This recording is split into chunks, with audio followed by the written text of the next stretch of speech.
यह कहानी एक 13 साल की वेडनेसडे एडम नाम की लड़की की है। इसका मुंह हमेशा एक जैसा रहता था और मौत को लेकर इसका अजीब सा जुनून था। यह हमेशा सोचती थी कि इंसान मरने के बाद कहाँ जाता है, इसलिए यह अक्सर काले और सफ़ेद रंग के कपड़े पहनती थी। इसे देखकर सबको अजीब लगता है, तो आखिर यह लड़की ऐसी क्यों थी? तो चलिए जानते हैं। अब कहानी की शुरू में वेडनेसडे को अपने स्कूल के बरामदे में चलते हुए दिखाया जाता है, जहाँ सभी लोग उसे घूर रहे थे। अब जब यह अपना लॉकर खोलती है तो इसके अंदर इसे अपना भाई बंधा हुआ दिखाई देता है। यह इसकी रस्सियों को खोलती है, तभी इसे एक विजन आता है जिसमें यह देखती है कि कुछ लोग उसके भाई को रस्सियों से टॉर्चर कर रहे हैं। यहाँ हमें पता चलता है कि वेडनेसडे किसी को भी छूकर उसका अतीत और भविष्य देख सकती है। जब इसे पता चलता है कि स्विमिंग पूल के बच्चों ने इसके भाई को टॉर्चर किया है, तो यह बहुत ही खतरनाक पिराना मछलियों को उस स्विमिंग पूल के अंदर उन लड़कों के ऊपर छोड़ देती है और यह कहती है कि मेरे अलावा मेरे भाई को और कोई परेशान नहीं कर सकता। अब दूसरी तरफ हमें वेडनेसडे के माता पिता मोंटेजिया और गोम्स को दिखाया जाता है। यह इसकी हरकतों से परेशान हो चुके थे,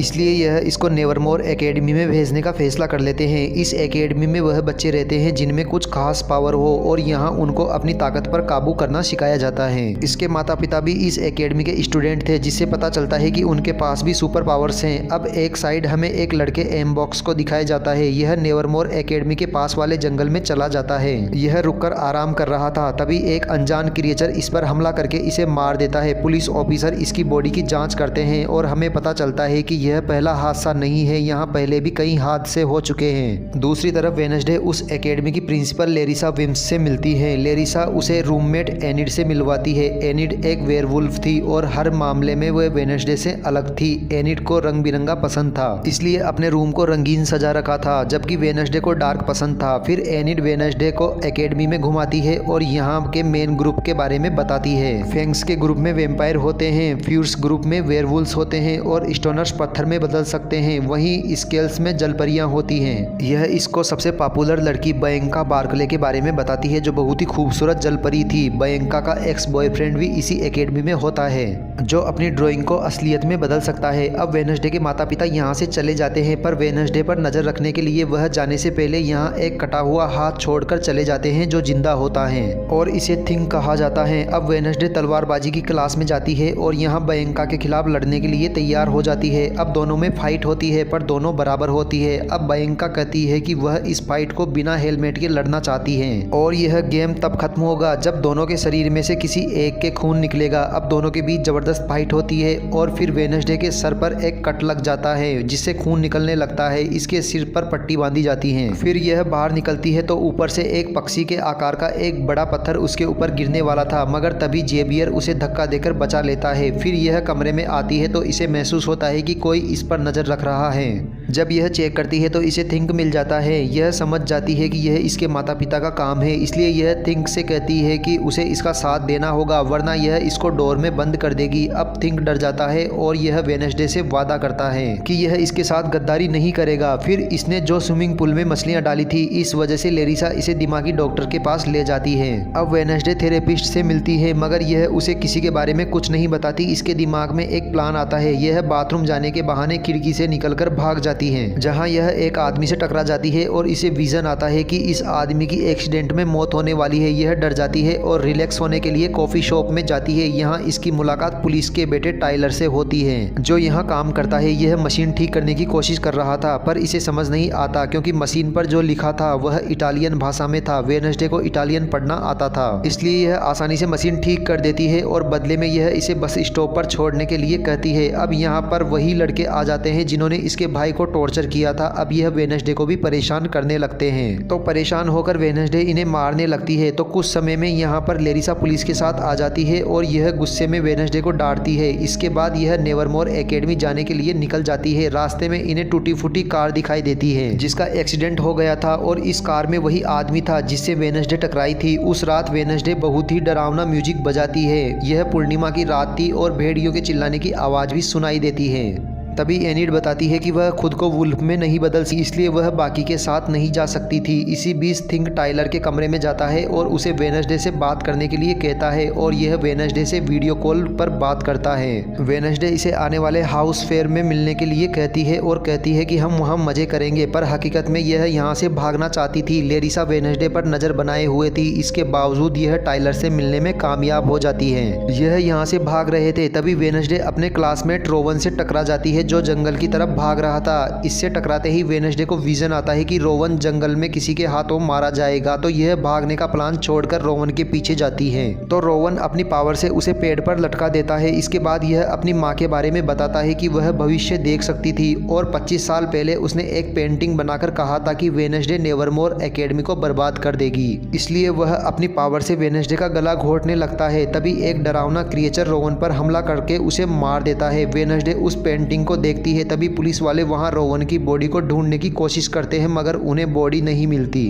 अब वेडनेसडे पुलिस ऑफिसर को वहां हुई घटना और क्रिएचर के बारे में बताती है, पर पुलिस को क्रिएचर वाली बात पर भरोसा नहीं होता। तभी इस कमरे में रोवन आ जाता है जो कि जिंदा था। फिर आगे वेडनेसडे देखती है कि एनिड आने वाली बोर्ड प्रतियोगिता की तैयारी कर रही है जो साल में एक बार होती है। बाद में वेडनेसडे रोवन से बात करने की कोशिश करती है तो लेरिसा कहती है कि उसे एकेडमी से निकाल दिया गया है, पर यह नहीं बताया कि उसको क्यों निकाला गया है। अब यह थिंक को रोवन पर नजर रखने के लिए भेजती है। अब आगे रोवन को एक रेलवे स्टेशन में जाते हुए दिखाया जाता है। थिंक इसका पीछा करता है। रोवन बाथरूम में चला जाता है और रूप बदलकर एक बूढ़ा आदमी बन जाता है, मगर थिंक रोवन को रूप बदलते नहीं देख पाता और यह भटक जाता है। अब इसके बाद बूढ़ा आदमी लेरिसा में बदल जाता है। यहाँ पता चलता है कि लेरिसा रोवन की मौत को छुपाने के लिए उसका रूप बनाकर घूम रही थी। अब वेडनेसडे रोवन की मौत का सबूत ढूंढने जंगल में जाती है जहाँ इसे टाइलर मिलता है जो पीछा करते हुए यहाँ आया था। अब वेडनेसडे को रोवन का चश्मा मिलता है। इसे छूते ही इसे विजन आता है कि एक रोवन के पास नीले रंग की किताब थी और यहीं से इसको इसकी माँ के द्वारा बनाई हुई तस्वीर मिली थी। अब यह अपनी टीचर से उस किताब के बारे में पूछती है तो टीचर बताती है कि वह किताब पुराने स्टूडेंट से जुड़ी हुई है जिसे नाइट शिफ्ट्स कहा जाता है, मगर उस समाज को बहुत पहले ही खत्म कर दिया गया था। इसके बाद अब वेडनेसडे रोवन के रूम में किताब ढूंढने जाती है जहाँ उसे पलंग के नीचे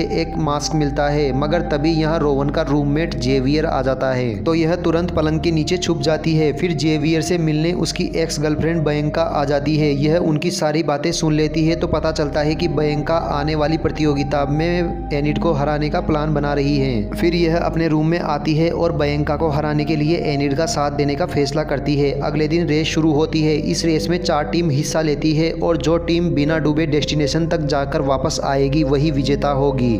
अब रेस शुरू होती है तो बयंका अपने दोस्त को इशारा करती है जो एक जलपरी है और यह बाकी बोट को डुबाने के लिए बयंका का साथ देती है। यह एक बोट को बर्बाद कर देती है जिससे टीम पानी में गिर जाती है और रेस से बाहर हो जाती है। अब इस रेस में थिंक एनिड और वेडनेसडे का साथ देता है और यह उस जलपरी को जाल में फंसा लेते हैं। रेस के दौरान ही वेडनेसडे को एक विजन आता है जिसमें यह अपने ही जैसी दिखने वाली एक लड़की को देखती है जो कहती है कि वेडनेसडे एक चाबी है। यह कुछ समझ नहीं पाती और जब यह असली दुनिया में आती है तो इसे पता चलता है कि बयंका रेस में आगे निकल गई है, पर यह हार नहीं मानते और अपनी चालाकी और सूझबूझ से यह रेस जीत लेते हैं। 40 साल बाद कोई नॉन साइरन टीम यह रेस जीती थी। लेरिसा इनको जीत की ट्रॉफी देती है, पर वेडनेसडे को यह पसंद नहीं था, इसलिए यह यहाँ से चली जाती है।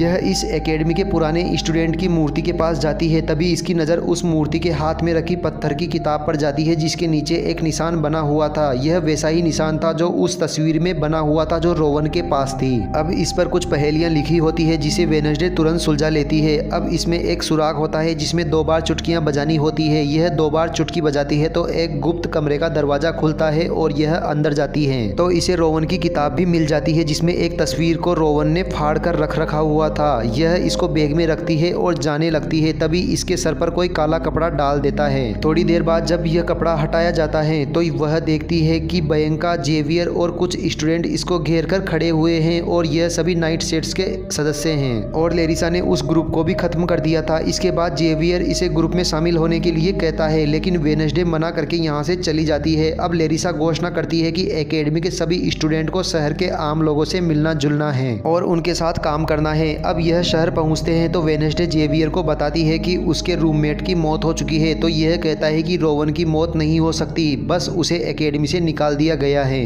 इसके बाद वेडनेसडे इसको रोवन की तस्वीर दिखाती है जो उसकी माँ ने बनाई थी तो जेवियर कहता है कि इसमें जो आदमी है उसने जेरिको शहर बसाया था और उसका नाम जोसेफ क्रैकटन है। थोड़ी देर बाद वेडनेसडे पिलग्रिम वर्ल्ड में जाने का फैसला करती है, जहाँ पर जोसेफ के इतिहास के बारे में पता चलता है। यहाँ वेडनेसडे यूडिन नाम के लड़के से मिलती है। इनकी पहले दोस्ती भी हो चुकी थी। यह आसपास की चीजों को देखते हैं। इसके बाद सारे स्टूडेंट यहाँ की केयर टेकर अर्लिन से मिलते हैं, जो इन्हें यहाँ जोसेफ की कलाकृतियों को दिखाती है। वेडनेसडे इससे जोसेफ के बारे में और जानकारी प्राप्त करती है, तो यह कहती है कि इसके पास जोसेफ के खाने पीने के बर्तन, खेतों में काम कर औजार और फैमिली रूम भी है। वेडनेसडे कहती है कि वह यहाँ काम करना चाहती है, तो अर्लिन कहती है कि इसे रेनोवेट किया जा रहा है, तो तुम यहाँ काम नहीं कर सकती, तुम सब दूसरी जगह काम करना और यहाँ घूमने आए सभी लोगों को केक बांटना। बाद में वेडनेसडे और यूडिन जोसेफ की फैमिली रूम में घुस जाते हैं। यहाँ एक तस्वीर में वह लड़की भी होती है जिसको वेडनेसडे ने अपने विजन में देखा था। फिर इसे वह किताब भी मिल जाती है जो उस लड़की ने पकड़ी हुई है, पर यह पूरी खाली होती है, तो इसे लगता है कि यह किताब नकली है। तभी यहाँ अर्लिन आ जाती है। वेडनेसडे उससे उस किताब के बारे में पूछती है, तो अर्लिन हिचकते हुए बताती है कि 1 महीने पहले वह किताब चोरी हो गई है। फिर यह कॉफ़ी शॉप में टाइलर के पास जाती है और जोसेफ के बारे में जानकारी हासिल करती है, तो टाइलर इससे कहता है कि ओरिजिनल मीटिंग हाउस का जो बचा हुआ हिस्सा है वह जंगल में है और खंडर हो चुका है। इसके बाद वेडनेसडे जोसेफ की उस जगह की तलाश करने थिंक के साथ जंगल में जाती है। इन्हें यहाँ एक बेघर आदमी मिलता है। थिंक उसे डराकर भगा देता है। तभी वेडनेसडे को एक विजन आता है और यह खुद को 400 साल पहले पाती है, जहाँ यह उसी लड़की को देखती है जो इसके विजन में आई थी। इस लड़की को गांव वालों ने घेर रखा था और इसे शैतान की संतान कहकर बुला रहे थे। तभी यहाँ पर जोसेफ आता है और उस लड़की को गुडी एडम्स कहकर बुलाता है। यह कहता है कि गुडी एक डायन है और उसको भी उसकी माँ और बाकी आरोपियों के साथ उसी खेत में मर जाना चाहिए। तो गुडी कहती है कि जोसेफ ने उसकी ज़मीन छीन ली और कई निर्दोष लोगों की जान ली है। तो जोसेफ को गुस्सा आता है और यह उसके घर को आग लगाता है। गुडी अपनी माँ को बचाने की कोशिश करती है, पर कोई कोशिश काम नहीं आती। गुडी एक पिछले दरवाजे से निकलकर भाग जाती है। वेडनेसडे विजन में यह सब देख रही थी, तो गुडी वेडनेसडे के पास आती है और कहती है कि जोसेफ तब तक नहीं रुकेगा तब तक कि यह सबको मार ना दे।